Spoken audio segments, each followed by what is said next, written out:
Hello everyone, I am Dr. Tejaswini, fertility consultant, 49 Fertility Center, Secunderabad.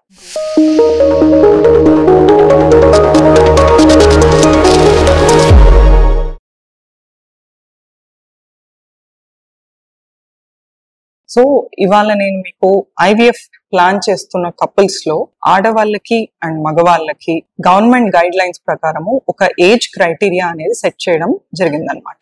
So ఆడవాళ్ళలో minimum age is 21 and maximum age is 50 years.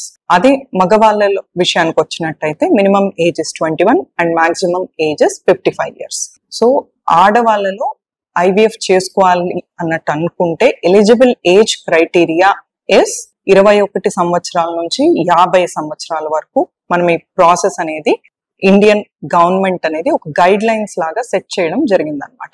అదే మగవాళ్ళ విషయానికి వస్తే 21 సంవత్సరాల నుండి 55 సంవత్సరాల ఏజ్ వరకు ఈ ట్రీట్మెంట్ అనేది ఇండికేటెడ్ కపుల్స్ కి మనము ప్లాన్ చేయడం జరుగుతుంది అనమాట.